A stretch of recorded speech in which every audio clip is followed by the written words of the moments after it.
మనకి ఫిబ్రవరి 6ని రాయవరం మండలం కుర్మాపురంలో మనం అప్పుడు టైగర్ని క్యాప్చర్ చేయడం జరిగింది.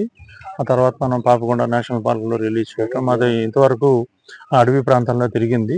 రాత్రి 11 గంటలకి మన జిల్లా సరిహద్దు, తూర్పుగోదావరి జిల్లా సరిహద్దులోకి వచ్చింది అది. సో రాత్రి మూమెంట్ మేము అంతా అబ్జర్వ్ చేస్తూనే ఉన్నాం. జిల్లా యంత్రాంగానికి, కలెక్టర్ గారికి, జాయింట్ కలెక్టర్ గారికి, local tahsildar and local police వాళ్ళందరినీ అలర్ట్ చేయడం జరిగింది.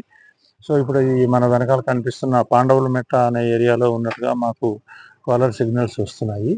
సో దీన్ని క్యాప్చర్ చేయడానికి అప్పుడు రెస్క్యూ టీం పూణే నుంచి తెప్పించాము, మళ్ళీ అదే టీం వస్తుంది.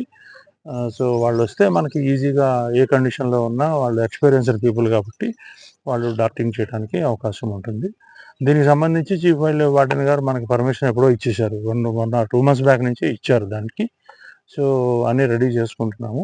అయితే మీడియా వాళ్ళని దీని ముఖ్యంగా అడిగేది ఏంటంటే, ఈ న్యూస్ జనరల్గా బయటకు వెళ్ళిన తర్వాత ఏం చేస్తారంటే దాన్ని వైరల్ చేసి వేరే వేరే వీడియో క్లిప్పింగ్లు దీనికి అటాచ్ చేయడం జరుగుతుంది. దాన్ని మాత్రం మరి కంట్రోల్ చేసుకోవాల్సిన బాధ్యత మీరే తీసుకోవాలని కోరుతున్నాను. వైరల్ చేయొద్దు, ఏదైనా ఉంటే న్యూస్ చెప్తాం. ఇంతవరకు అప్పుడు చెప్పినట్టుగా ఇది మనుషుల జోలికి ఎక్కడ రాలేదు. అలాగే ఏమైనా క్యాట్లు ఏమైనా అయితే అప్పటికప్పుడు మేము ప్రాంప్ట్ పేమెంట్ కాంపెన్సేషన్ ఇవ్వడం జరిగింది. ఇంతవరకు కూడా మనం క్లియర్ చేసేసాం, ఎక్కడ ఒక రూపాయి కూడా బాకీ లేదు.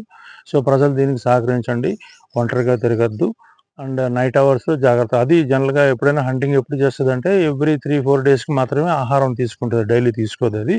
సో అలాగే morning hours, early morning hours about 5 o'clock to 6:30, 7 o'clock కానీ, అలాగే సిమిలర్గా ఈవినింగ్ అవర్స్లో కానీ చేయడం జరుగుతుంది. మిగిలిన టైంలో రెస్ట్ తీసుకుంటుంది, పగలు కూడా రెస్ట్ తీసుకుంటుంది, నైట్ అవర్స్లో కూడా తిరుగుతూ ఉంటుంది ఎక్కడైనా సరే.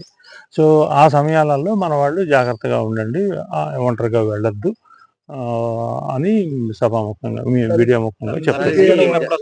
ప్రజలను అప్రమత్తం చేసి ఇరుగుబట్టి కానీ స్కూల్స్ కానీ ఇవన్నీ చెప్పాము. కలెక్టర్ గారికి కూడా మేము చేయడం జరుగుతుంది. ఇటుకు రాత్రి పాపం మా వాళ్ళందరూ ఇటుకుబట్టి వాళ్ళందరినీ పోలీస్ డిపార్ట్మెంట్ వాళ్ళ సహాయంతో వీళ్ళందరినీ అలర్ట్ చేస్తున్నాము.